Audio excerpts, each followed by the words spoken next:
नमस्ते ATB tarot. मेरे प्यारे कैप्रिकॉर्न रिश्ते, आज हम शुरू करते हैं एक ऐसी यात्रा जो पूर्ण रूप से परिवर्तन की है। हम इस पठन को शुरू कर रहे हैं अंक 9 की शक्ति के साथ। ये वह शक्ति है जो आपकी ज़िंदगी में एक आश्चर्यजनक घटना को जन्म देती है। ये एक ऐसी ऊर्जा है जहाँ कुछ खत्म होता है, बिल्कुल उस मिट्टी की तरह जो पुरानी फसल के बाद नई बिजाई के लिए तैयार होती है, ताकि कुछ नया, कुछ अद्भुत पैदा हो सके। ये शक्ति है स्वतंत्रता की। ये वह बल है जो आपको अतीत की सीख लेकर भविष्य की ओर ले जाती है।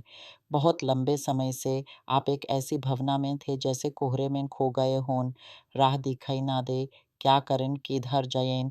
आपका मन बिल्कुल उलझा हुआ था। एक भरी संदेह था मन में, और आज का ये तरोत पठन उसी संकोच को, उसी शंका को आपके मन से साफ करने और आपको वह साफ दिशा देने आया है जिसकी आपको तलाश थी। आज यहाँ आपके साथ मैं लाया हूँ आत्मिक संदेशा, हमेशा की तरह आपके पितरा, आपके मार्गदर्शक आत्माओं की अनुमति से। आत्मिकता आपसे कुछ कह रही है। आप में हिम्मत है, या आप एक अत्यधिक साहसिक व्यक्ति हैं? क्योंकि आने वाले पल आपको ऐसी परिस्थितियों से गुजारेंगे जो आपको दिखाएंगे कि आप इस संसार में एक सच्चे योद्धा हैं। ये संबंध है परिवार से, ये संबंध है आपके निजी अनुभवों से, ये दोस्ती से, प्यार से और आर्थिक स्थितियों से। ऐसा लग रहा है जैसे आपकी ज़िंदगी की हर एक घटना इस पल आपसे पूछ रही है, साहस दिखाओ।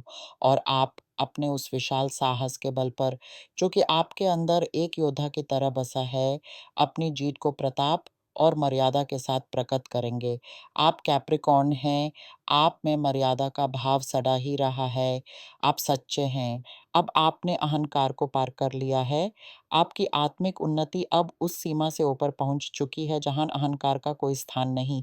मैं महसूस कर रही हूं कि ब्रह्मांड आपके अंदर उसी साहस को, उसी अहंकार से मुक्त होने की क्षमता को एक विशाल कल्याण के रूप में आप तक पहुंचाने वाला है। एक सच्चाई आपकी ओर बढ़ रही है, एक ऐसी सत्या जो आपको चौंकाने वाली है, एक ऐसी खबर जो आप तक पहुंचेगी। कुछ ऐसा जो आपकी ऊर्जा में पहले से ही मौजूद था, पर अब उसका परिणाम आपको विस्मित कर देगा। तो आप में से बहुतों के पास एक सत्या है, एक खबर आने वाली है जो आपके साहस का, आपकी जुनून का फल है।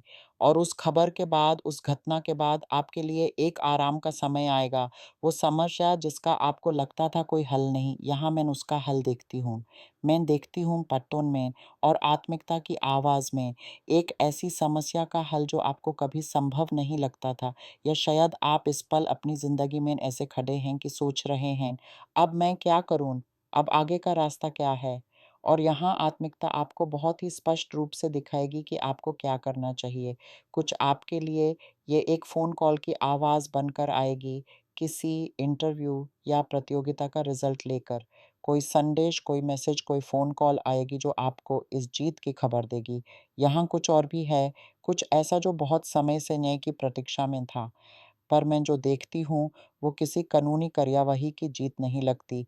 ये ऐसा है जैसे किसी समय आपका कोई विच्छेद हुआ हो, कोई कठिन तलाक या विरासत का मामला जिसने रिश्तों को तोड़ा हो।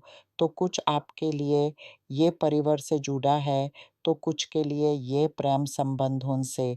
कुछ ऐसा जो अतीत में हुआ, जिसमें न्याय था, कागज़ था, दस्तावेज थे, बहुत दुःख था, पैसा था, मकान थे और बँटवारे थे।